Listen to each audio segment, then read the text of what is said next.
Bueno, hola. El día de hoy toca el tema la idealización y el deber ser.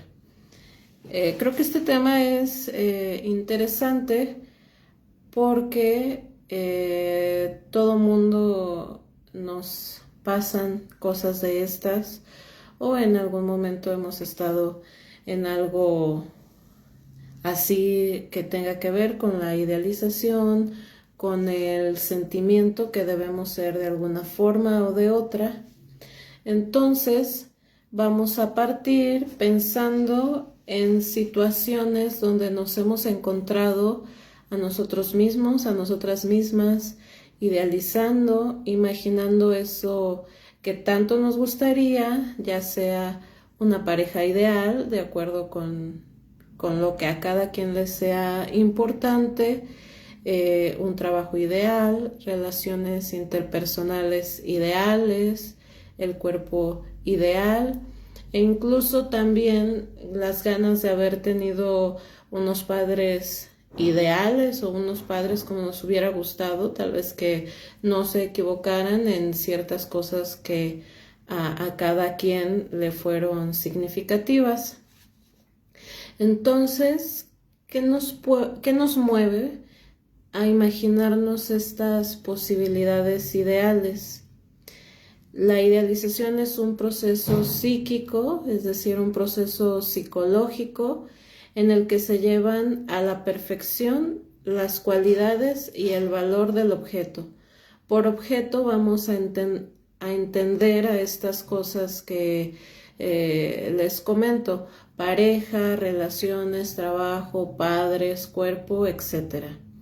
Entonces, la identificación, perdón, con el objeto idealizado contribuye a la formación y enriquecimiento de las instancias llamadas ideales de las personas. Es decir, la idealización es un proceso que tiene que ver con los objetos, como ya les había mencionado: pareja, relaciones, trabajo, padres, pero los objetos que tienen que ver con lo amado. Entonces, hacia ese sentido va la idealización, y es posible que sea idealización tanto hacia los otros como hacia la misma persona, es decir, como hacia nosotros mismos, que alguien se perciba también a sí mismo o a sí misma de una forma ideal. Es así como la idealización se relaciona con el narcisismo. El narcisismo no quiere decir que alguien se ame mucho, sino alguien que supone y pone en sus cualidades un exceso de líbido, es decir, un exceso de importancia.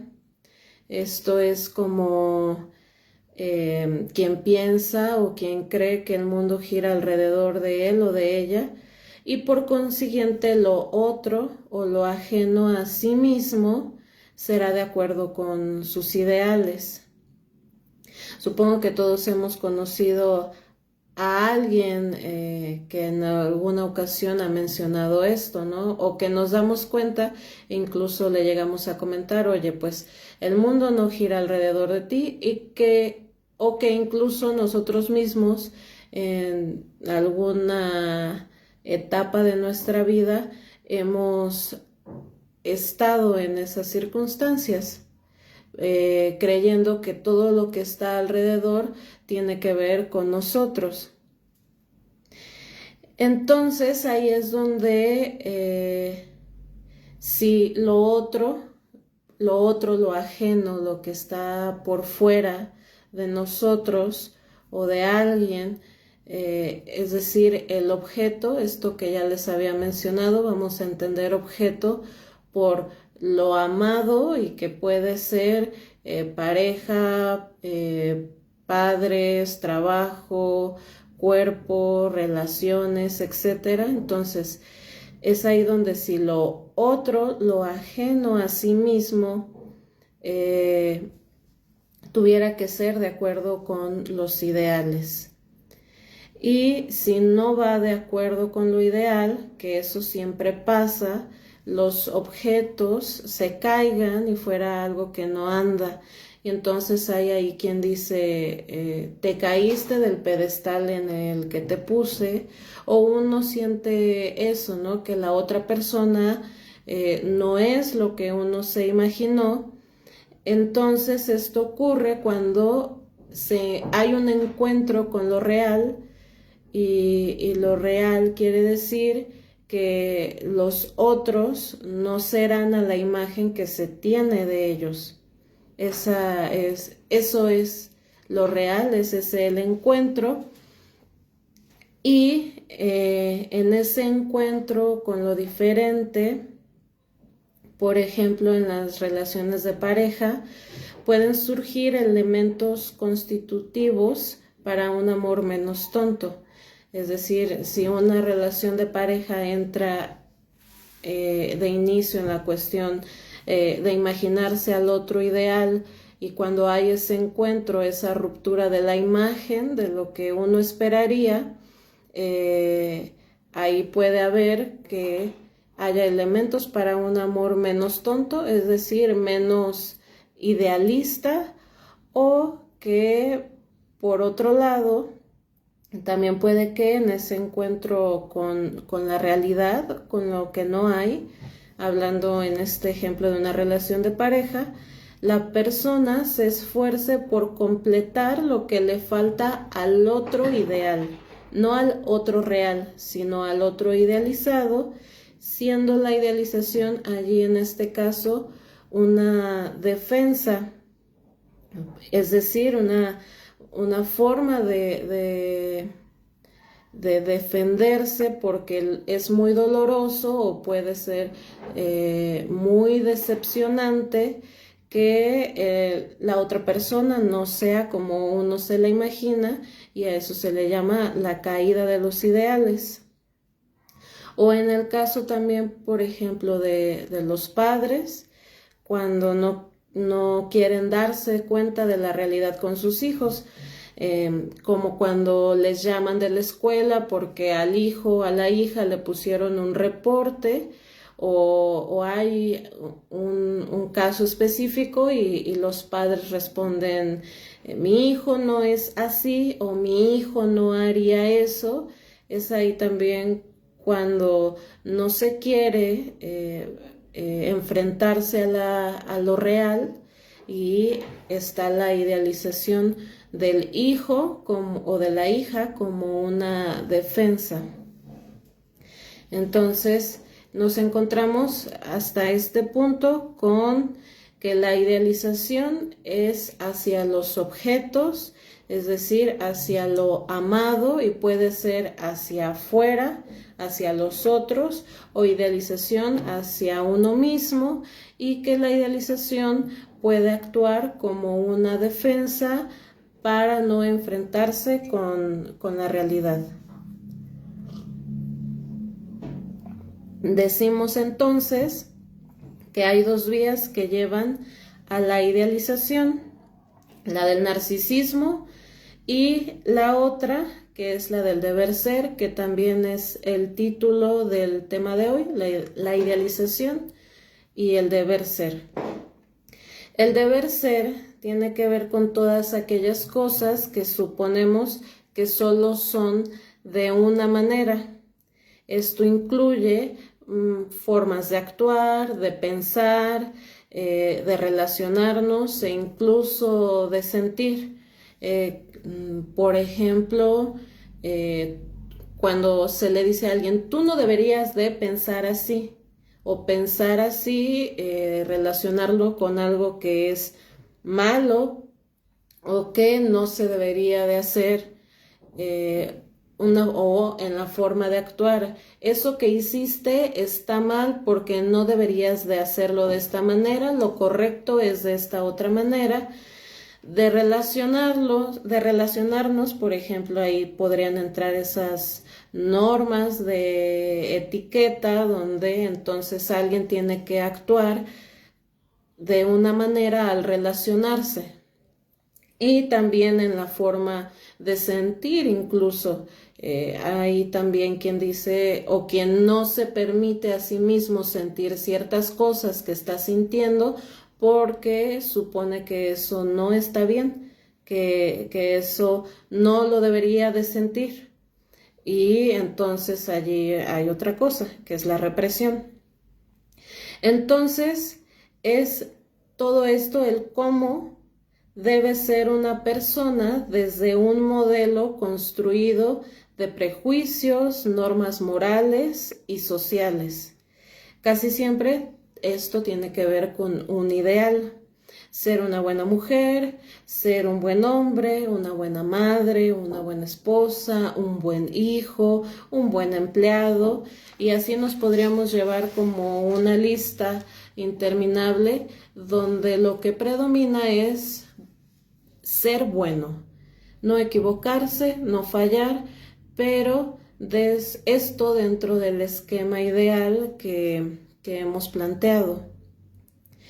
Es decir, en este esquema ideal del cómo deber ser, aparece un yo ideal. ¿A qué les suena esto? Un yo ideal. En la infancia se nos dice en pocas palabras cómo ser, ¿no? Cómo hacer, y uno casi siempre reacciona a esto.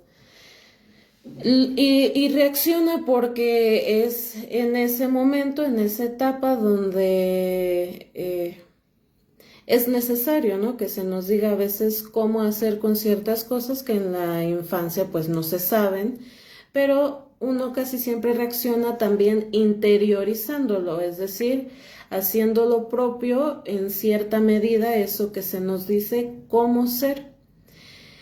Y entonces ese cómo ser y cómo hacer se queda grabado en el sujeto y luego puede seguir apareciendo cuando alguien se siente culpable de desobedecer o portarse mal, o cuando alguien hace algo diferente a ese esquema del deber ser. Y esto puede seguir también apareciendo en la vida adulta como exigencias hacia nosotros mismos, como severidad cuando se cree que se obra mal, y a eso, a esa severidad, a esas exigencias se le llama super yo. Bueno, pero este super yo ya lo dejaremos para hablar en otra ocasión. Pero acá en la línea que llevamos, lo que yo les quiero transmitir es que el yo ideal es una manera en cómo creemos que debemos ser, y está compuesto un tanto, en una medida, por eso que interiorizamos de cómo se nos ha dicho desde la infancia que debemos ser. Y no solo de los padres, también de los maestros, de los cuidadores y de las figuras que le decían a uno qué hacer o qué no hacer. Y otro tanto también tiene que ver con las propias exigencias y lo que uno se exige a sí mismo. Allí también intervienen los estándares que uno se pone, no como metas o proyectos, sino de cómo deber ser o cómo actuar en la vida. Y bueno, también habíamos dicho que en el deber ser intervienen prejuicios y la moral. Esto tiene que ver porque como sujetos estamos inmersos en lo social. Por ejemplo, en épocas anteriores, que una persona tuviera tatuajes se asociaba con cárcel, se asociaba con delincuencia, se asociaba con malandro. Entonces, a estas personas se les estaba ese prejuicio, ¿no? Ahora, últimamente, ha habido otras formas de que un tatuaje puede significar un montón de cosas, ¿no? Luego hay personas que le dan significado a sus tatuajes y no quiere decir ya el prejuicio que estaba puesto anteriormente. Entonces, por eso los prejuicios y la moral que cambian con la época y con la sociedad misma, intervienen o infieren en el deber ser. Y eso es como también las costumbres sociales, lo que está bien visto y mal visto, es decir, las formas de interpretar el mundo socialmente, que va cambiando. Y bueno, hasta aquí este tema de hoy, la idealización y el deber ser, que recapitulando nuevamente, resumo que la idealización tiene que ver con lo amado, interviene el narcisismo porque esto puede ser hacia los otros y hacia uno mismo, puede ser la idealización como una defensa ante lo real. En el deber ser interviene o se relaciona con este yo ideal que cada quien se va armando en su historia, con esta interiorización de cómo se dijo en un adulto, por ejemplo, como se le dijo en etapas anteriores que tenía que ser, y también con las propias exigencias, y esto también va cambiando de acuerdo con la sociedad. Serán diferentes prejuicios tal vez, pero es algo desde donde muchas personas, desde la idealización, se plantean cómo ser, y eso, claro, también deja fuera al hacer, ¿no? Ser como se es o ser como se quiere ser, y esto nuevamente aparece cuando la idealización es una defensa. También se puede ir por el lado de la represión, reprimirse a sí mismo, en tanto lo que en realidad se quiere, por ir por estas vías de la idealización y el deber ser. No sé si a ustedes les haya quedado alguna duda, alguna pregunta, la pueden escribir en los comentarios y me voy a esperar un rato a ver si hubiera alguna pregunta.